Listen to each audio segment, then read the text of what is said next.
అందరికీ నమస్కారం. Welcome to our channel. భక్తి మాలికలకు స్వాగతం, సుస్వాగతం. శ్రీ సాయినాథాయ నమః. శ్రీ సాయి సచ్చరిత్రము 20వ అధ్యాయము. ఈశావాస్యోపనిషత్తు సద్గురువే బోధించుటకు యోగ్యత సమర్థత గలవారు, కాకా యొక్క పనిపిల్ల, విశిష్టమైన బోధనా విధానము. ఈ అధ్యాయంలో దాసగనుకు కలిగిన ఒక సమస్యను కాకా సాహేబు ఇంటిలోని పనిపిల్ల ఎట్లు పరిష్కరించెనో హేమాడ్ పంతు చెప్పెను. మౌలికముగా సాయి నిరాకారుడు, భక్తుల కొరకు ఆకారమును ధరించెను. ఈ మహా జగన్నాటకమునందు మాయయ్యను నటి సాయముతో వారు నటుని పాత్ర ధరించిరి. సాయిని స్మరించి ధ్యానింతముగాక. షిరిడీకి పోయి అతటి మధ్యాహ్న హారతి పిమ్మట జరుగు కార్యక్రమమును జాగ్రత్తగా గమనింతము. హారతి అయిన పిమ్మట సాయి మసీదు బయటకు వచ్చి గోడ ప్రక్కన నిలిచి ప్రేమతోనూ దయతోనూ భక్తులకు ఊది ప్రసాదమును పంచిపెట్టుచుండిరి.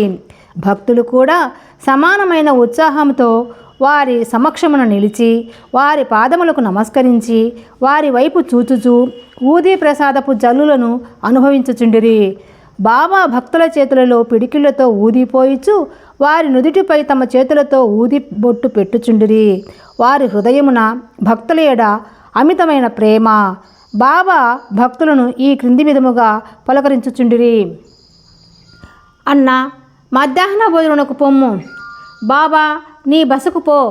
బాపు, భోజనము చేయుము. ఈ విధముగా ప్రతి భక్తుని పలకరించి ఇంటికి సాగనంపుచుండిరి. ఇప్పటికీ అది అంతయు ఊహించుకొనచో ఆ దృశ్యములను తిరిగి చూచినంత ఆనందము కలుగును. మనోఫలకమున సాయిని నిలిపి వారిని ఆపాదమస్తకము ధ్యానింతము.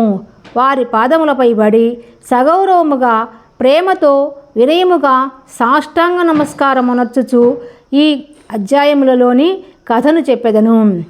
ఈశావాస్యోపనిషత్తు.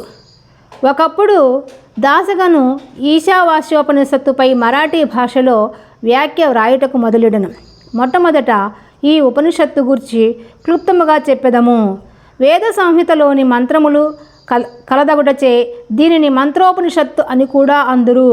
ఇందులో యజుర్వేదములోని 40వ అధ్యాయమగు వాజసనేయ సంహిత ఉండుటచే దీనికి వాజసనేయ సంహిత ఉపనిషత్తు అని కూడా పేరు. వైదిక సంహితలు ఉండుటచే దీనిని ఇతర ఉపనిషత్తుల కన్నా శ్రేష్టమని భావించెదరు. దానికి ఒక ఉదాహరణము. ఉపనిషత్తులన్నిటిలో పెద్దదియగు బృహదారణ్యకోపనిషత్తు ఈ ఈశావాస్యోపనిషత్తుపై వ్యాఖ్యని పండితుడగు సాత్వలేకర్ గారు భావించుచున్నారు.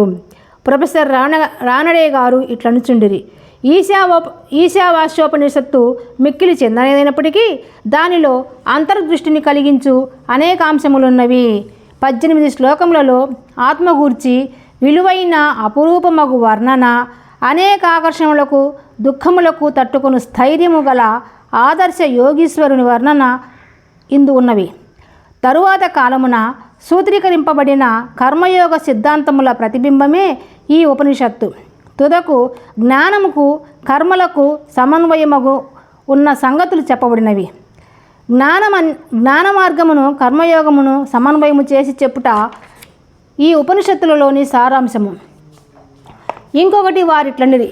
ఈశావాస్యోపనిషత్తు కవిత్వము, నీతి, నిగూఢత్వము, వేదాంతముల మిశ్రమము. పై వర్ణను బట్టి ఈ ఉపనిషత్తును మరాఠీ భాషలోనికి అనువాదం చేయుట ఎంత కష్టమో ఊహించవచ్చును. దాసగను దీనిని మరాఠీ ఓవి చందములో వ్రాసెను. దానిలోని సారాంశమును గ్రహించలేకుండాచే తాను వ్రాసిన దానితో అతడు తృప్తి చెందలేదు. అతడు కొందరు పండితులను అడిగెను, వారితో చర్చించెను. కానీ వారి సరియైన సమాధానం ఇవ్వకుండాటే ఉండిరి. కావున దాసగను కొంతవరకు వికల మనస్కుడయ్యను.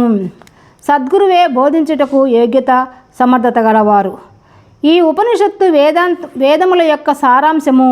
ఇది ఆత్మసాక్షాత్కారములకు సంబంధించిన శాస్త్రము. ఇది జనన మరణములనే బంధములను తెగగొట్టు ఆయుధము లేదా కత్తి. ఇది మనకు మోక్షమును ప్రసాదించును. కనుక ఎవరైతే ఆత్మసాక్షాత్కారము పొందియున్నారో అట్టివారే ఈ ఉపనిషత్తులోని అసలు సంగతులు చెప్పగలరని అతడు భావించెను. ఎవరునూ దీనికి తగిన సమాధానము ఇవ్వనప్పుడు దాసగను సాయిబాబా సలహా పొంద నిశ్చయించుకునెను. అవకాశము దొరకగానే షిరిడీకి పోయి సాయిబాబాను దర్శించి వారి పాదములకు నమస్కరించి ఈశావాస్యోపనిషత్తును అర్థము తెలుసుకొనుటలో తన కష్టములు చెప్పి సరి అయిన అర్థమును బోధింపమని వేడుకొనెను.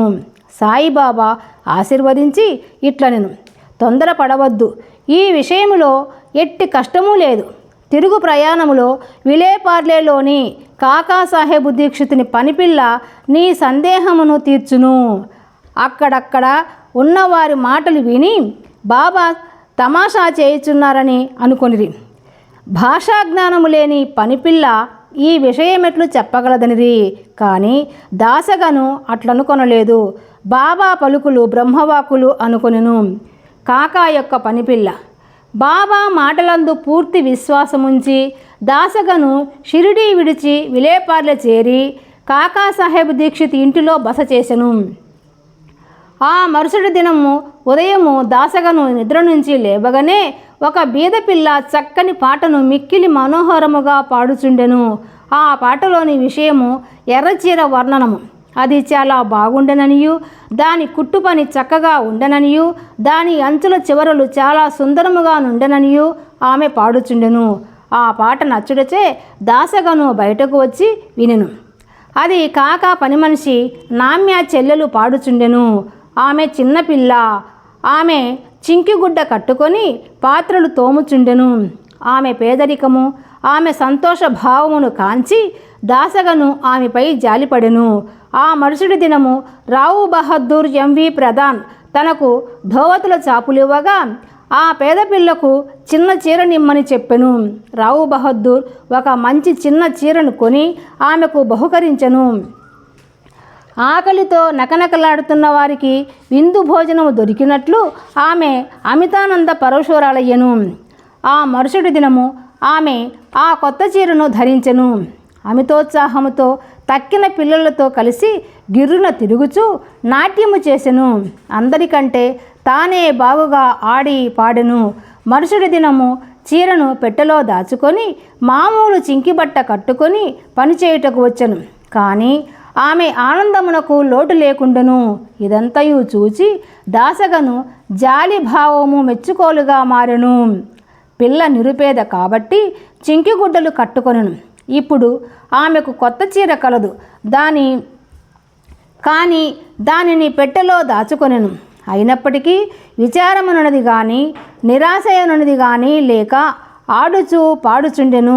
కాబట్టి కష్టసుఖములను భావములు మన మనోవైఖరిపై ఆధారపడి ఉండునని అతడు గ్రహించెను. ఈ విషయమును గూర్చి దీర్ఘాలోచన చేసెను. భగవంతుడు ఇచ్చిన దానితో మనము సంతసింపవలను. భగవంతుడు మనలను అన్ని దిశల నుండి కాపాడి మనకు కావలసినది ఇచ్చుచుండును. కాన భగవంతుడు ప్రసాదించినదంతయు మన మేలు కొరకే అని గ్రహించెను. ఈ ప్రత్యేక విషయములో ఆ పిల్ల యొక్క పేదరికము, ఆమె చిరిగిన చీర, క్రొత్త చీర, దానినిచ్చిన దాత, దానిని పుచ్చుకొనిన గ్రహీత, దానభావము ఇవి అన్నీయు భగవంతుని అంశములే. భగవంతుడు ఈ అన్నిటి యందు వ్యాపించియున్నాడు. ఇచ్చట దాసగను ఉపనిషత్తులలోని నీతిని అనగా ఉన్నదానితో సంతుష్టి చెందుట, ఏది మనకు సంభవించుచున్నదో అది అంతయు భగవంతుని యాజ్ఞచే జరుగుచున్నదనియు తుదకు అది మన మేలు కొరకే అనియు గ్రహించెను. విశిష్టమైన బోధనా విధానము. పై కథను బట్టి బాబా మార్గము మిక్కిలి విశిష్టమైనదనియు అపూర్వమైనదనియు పాఠకులు గ్రహించియుందురు. బాబా షిరిడీని విడవనప్పటికీ కొందరిని మచ్చింద్రగఢ్కు, కొందరిని కొల్హాపూర్కు కానీ షోలాపూర్కు కానీ సాధన నిమిత్తము పంపుచుండెను. కొందరికి సాధారణ రూపములోను, కొందరికి స్వప్నావస్థలోను అది రాత్రి కానీ పగలు కానీ కనిపించి కోరికలు నెరవేర్చుచుండెను. భక్తులకు బాబా బోధించు మార్గములు వర్ణింపనలవి కాదు. ఈ ప్రస్తుత విషయంలో దాసగనును విలేపార్లే పంపి పనిపిల్ల ద్వారా అతని సమస్యను పరిష్కరించెను.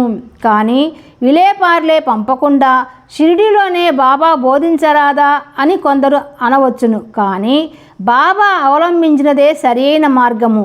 కానిచో పేద నౌకరు పిల్ల ఆమె చీర కూడా భగవంతుని సంకల్ప రూపములే అని దాసగను ఎట్లు నేర్చుకొనియుండును?